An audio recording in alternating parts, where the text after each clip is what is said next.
The saying, feel the fear and do it anyway, it's true. If you go through life fearless, that means you are playing small and not doing anything that is worth doing. Overcoming fear is one of the greatest moves a person can make. Rise and shine, it's espresso time. I wake up every morning. Espresso keep me going. I wake up every morning.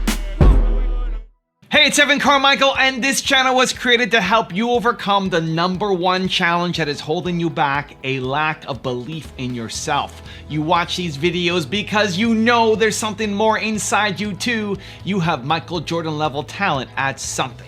So let's start your day off right together. Grab your coffee and sip on today's message from Mel Robbins. Also, if you want to have more confidence, check out my 254 series. They're free. The links to join are in the description below. If you didn't give a shit what anybody else thought, what's the thing you would love to be doing with your life? You might want to get honest with yourself. Like, instead of doing this, I want to be a millionaire, I want to do this. Do you really? Because you can make it happen. You actually can. Look at all the idiots that are making money. You can make money. In order to get to the next level in your business, you got to decide right now, what habits do you have as a leader that you have to change now? Heather is held back at work because what happens is when she has to have a really difficult conversation, when there's something that she wants to talk to her boss about, when there's a conflict with one of her colleagues. You ever have a conflict with your colleagues at work? Ever feel like you work in a toxic work environment? Well, this is something that you need to understand. Sometimes the toxicity in your work environment is about the other people. And sometimes the toxicity in your work environment or in your life environment or your friend environment is about stored memories in your body from your childhood. I know it's crazy stuff because the saying, feel the fear and do it anyway, it's true because your body feels situations that set you, that put you in a state of being afraid before your mind catches up and starts thinking about what you're afraid of.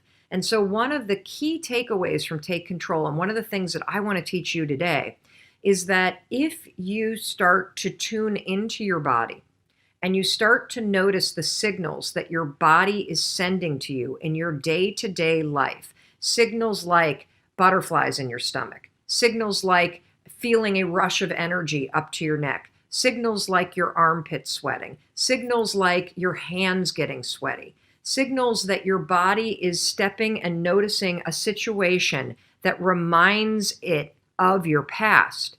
Learning how to read those signals that, oh my God, here goes my body. My body is starting to recognize that this is a situation that puts me on edge. Recognizing those signals first and slowing the body response down before your brain starts to go, oh my God, oh my God, oh my God, oh my God. That is a critical skill in taking control of your life. Stop thinking that you should be fearless. If you go through life fearless, that means you are playing small and not doing anything that is worth doing. You should be dreaming big. You should be pushing boundaries. And in that push comes fear.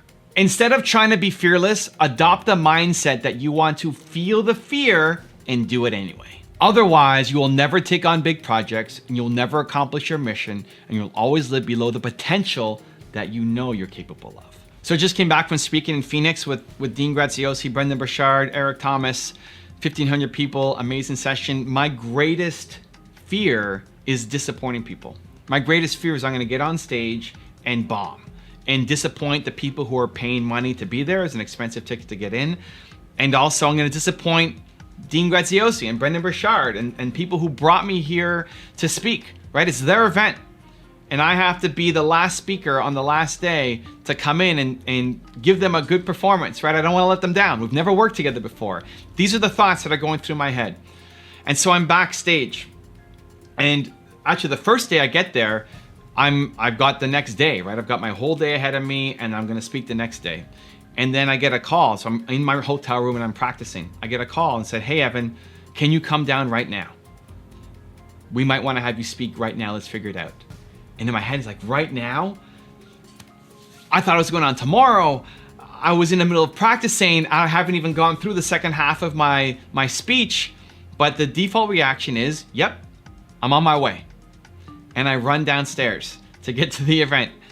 They end up saying, it's okay, we want you back on tomorrow, usual time. Perfect, no problem. So now I got the whole night to prepare again. Now I wake up the next morning and I'm preparing in the morning. And then I'm getting down to the stage. And initially I was supposed to go on at 9 a.m. And then it got switched to 10 a.m. Then that got switched to 11 a.m. And then they want to take off 10 minutes of my time because we're running a little bit behind. So I'm 50 minutes instead of 60 minutes. And then changing my deck, changing the slide that I have. And then I'm sitting backstage and I'm waiting to come on, and it feels like the MC's, he's building me up and he's taking lots of time to introduce me, like, just bring me on, right? And every time I'm sitting there worried, stressed out, afraid, saying that it's hard, this is difficult. I'm afraid. My heart's beating out of my chest because I'm still thinking, I don't want to go up there and disappoint people. But instead of being fearless, it's like, no, I'm afraid. And this is the best. Because everything I want is on the other side of this fear. And I'm going to go off and I'm going to do the best that I have. And every new thing that comes at me, they kept saying, man, you're so easy to work with. You're so easygoing. Yep. Meanwhile, like, I'm panicking and freaking out inside. And it's not about putting on a show. It's not about showing people that I'm afraid. It's about me telling myself that I do difficult things. Some people say when you are nervous, tell yourself that you're excited, because it's the same feeling inside you that when you're about to go on stage or have a big call or do something that you're afraid to do, you're nervous, tell yourself you're excited. I don't want that. I tell myself I'm nervous, and I do things that make me nervous. I love that I do things that make me nervous. I build my self-esteem and self-respect and self-pride from jumping in on the things that make me nervous. You want to do things that make you nervous. And so I got on stage and did a pretty good job. We had a little miscommunication on the ending and flubbed it a little bit, but I get backstage and Brendan Burchard's running back like, oh my God, you crushed it. So much energy. I love that guy. And now I'm on to the next thing. And if there's nothing in my calendar ahead that is scary, difficult, hard, that makes me feel afraid, then I'm not growing. And you're not growing too. So I've got a 3-step process that I'm gonna walk you through that can help you step into your fears that I think will help. Step number 1 is understand what is your big mission. What are you trying to accomplish? What is the big mission that you're on? I wanna solve the world's biggest problem. I wanna spread more belief. I think the world's biggest problem is there aren't enough people who believe in themselves and their Michael Jordan level talent. That's what I'm helping every single day for the rest of my life. That is my mission. What is your big mission? What is the thing that you're afraid of doing? What is that giant thing? Right now, me stepping on stage at Brendan and Dean's event makes sense because I'm trying to spread my mission. What is your big mission? Number 2 is, what's the next step that you're afraid to take? If you want to go off and have a big impact, change a lot of lives, you're going to have to do things you've never done before. Because the way you're doing it now, the growth that you're on now is not fast enough. You're not going to hit your target. It's not going to happen. It's going to require a bolder, more confident, more courageous version of you. And how do you get that? By stepping into the light. By stepping into your nerves. By stepping into your fears. That's how you grow. That's how you emerge stronger. So what's the next step for you? Your big mission, you just came up with it. Step number 1, what's your big mission? Great. What is the next step that you must take to move that mission forward that you are afraid of? And then step number 3 is commit to doing it right now. Commit to doing it right now. You are not allowed anymore to think of something that's big, that's exciting, that is game-changing for you, that gets you pumped up and ready to go. You're not allowed to think of that and then be afraid and then not do something. You need to stop teaching yourself that you come up with ideas, then you get afraid, and then you don't have momentum, and you play small. You need to break that cycle. So we've just gone through it. You came up with your big mission. You came up with what the next step is. Now you need to commit to doing it. Commit to someone else that you're gonna do it. Make a video talking about it, send that email you need to send out, text the person that you need to text, post it to your Facebook or Instagram. Tell people that you're gonna do this thing. Commit while you're feeling it right now. And then you feel your heart beating, boom, boom, boom, boom, boom, boom, boom, boom, boom. You're scared. You're gonna wake up tomorrow, it's like, holy cow, what did I just commit to doing? You're committed to doing the thing that you're a badass at, because you're chasing down a dream, because you have a big vision, because you don't want to play small for the rest of your life, because you're ready for this. That's why you committed. Now let's go. Now I have a really special bonus clip that I think you're gonna enjoy, but before that, question of the day, I wanna know, what's the next step that you need to take? Let me know down in the comments below. Overcoming fear is one of the greatest moves a person can make. First of all, we have to ask ourselves what causes fear. Fear is caused by ignorance, not knowing. And if we're going to go and do anything new, if we're going to break out of a paradigm, if we're going to change habit patterns, we're wandering into an area we've never been. And you know, fear stops most people. You'll find people afraid to talk to a stranger. You'll find individuals afraid to stand up and ask a question in front of other people. You'll find salespeople afraid to make a sales call, afraid to ask for the order. Stop and think of how confining that is. A person's putting themselves into a small cell, but it's in their own mind.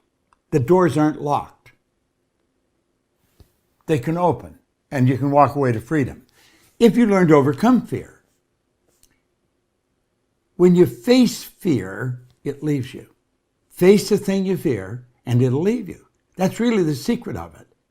In fact, if you hold yourself back because of fear, your life actually comes to a stop, because nothing gets better than it is. You've got to be courageous.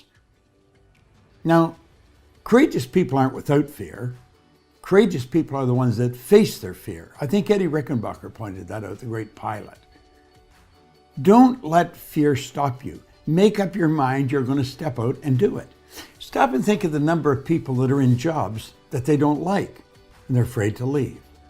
Or people in relationships that are destructive and they're afraid to leave.